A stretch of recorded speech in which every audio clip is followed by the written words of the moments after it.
क्या श्री कृष्ण पांडवों की साइड रहकर मारना चाहते थे इस पांडव को? क्यों श्री कृष्ण ने पांडव के इस पुत्र को मौत के मुंह में डाला?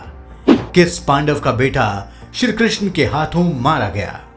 दोस्तों, ये तो हम सभी जानते हैं कि महाभारत के भयंकर युद्ध में श्री कृष्ण ने पांडवों के साथ रहकर कौरवों के खिलाफ युद्ध में भाग लिया था। लेकिन क्या आपको पता है कि पांडवों के एक पुत्र को मारने में श्री कृष्ण का ही हाथ था?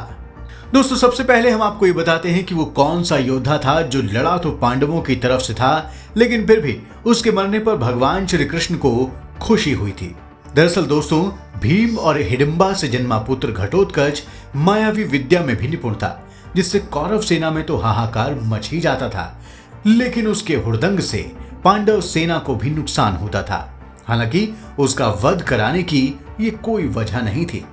आइए इसको महाभारत युद्ध के प्रसंग से ही समझते हैं। ऐसा कहा जाता है कि जब 7 योद्धाओं ने मिलकर अभिमन्यु का धोखे से वध कर दिया, तो अर्जुन ने जयद्रथ को दोषी मानकर अगले दिन उसका वध करने की प्रतिज्ञा ले ली।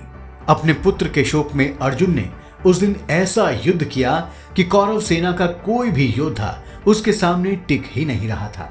लेकिन भगवान कृष्ण को यह पता था कि कौरवों की सेना में केवल एक ही योद्धा है, कर्ण, जिसके पास इंद्र के द्वारा दी गई अमोघ शक्ति है और उसने केवल अर्जुन को मारने के लिए ही उस शक्ति को संभाल कर रखा है। तो भगवान श्री कृष्ण ये चाहते थे कि या तो कर्ण और अर्जुन का युद्ध में सामना ही ना हो, लेकिन ऐसा होना तो असंभव था, क्योंकि युद्ध भूमि में तो कौन सामने आ जाएगा और कौन नहीं, इसका किसी को पता नहीं होता है। लेकिन अगर कर्ण और अर्जुन का युद्ध हुआ तो कर्ण जरूर अर्जुन को मारने के लिए उस अमोघ शक्ति का प्रयोग करेगा और अर्जुन के वध के साथ ही कौरव युद्ध में विजयी हो जाएंगे। तब भगवान कृष्ण ने एक युक्ति निकाली और एक दिन घटोत्कच को अपने पास बुलाकर उसको सारी कहानी सुना दी और घटोत्कच से कहा कि पांडव सेना तुम्हारा बलिदान मांग रही है।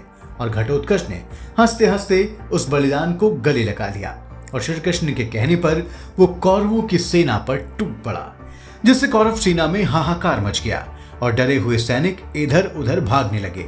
ऐसा लग रहा था कि मानो भीम पुत्र घटोत्कच आज ही युद्ध को समाप्त कर देगा।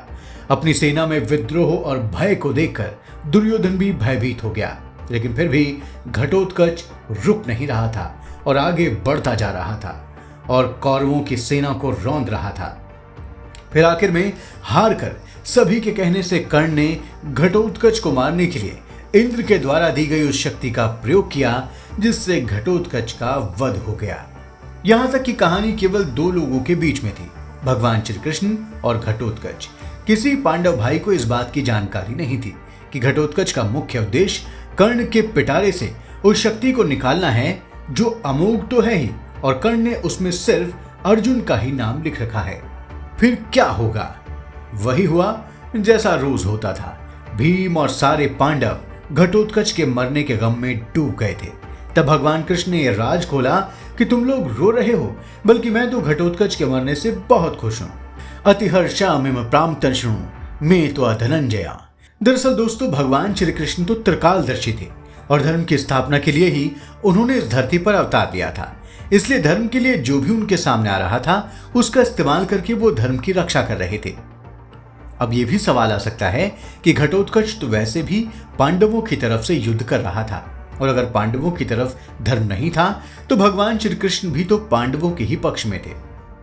तो इसका सीधा सा मतलब है कि भले ही घटोत्कच पांडवों की तरफ से युद्ध लड़ रहा था, लेकिन था तो राक्षसी, और राक्षसों की प्रवृत्ति और प्रकृति ही देवताओं को चोट पहुंचाना है।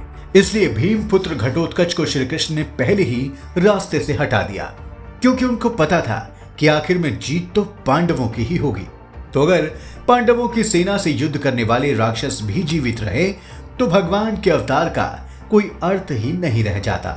और घटोत्कच का वध करने का प्लान बनाने का दूसरा कारण यह भी था कि अर्जुन श्री कृष्ण को बहुत प्रिय थे और अर्जुन पांडव सेना के लिए घटोत्कच से भी ज्यादा जरूरी थे।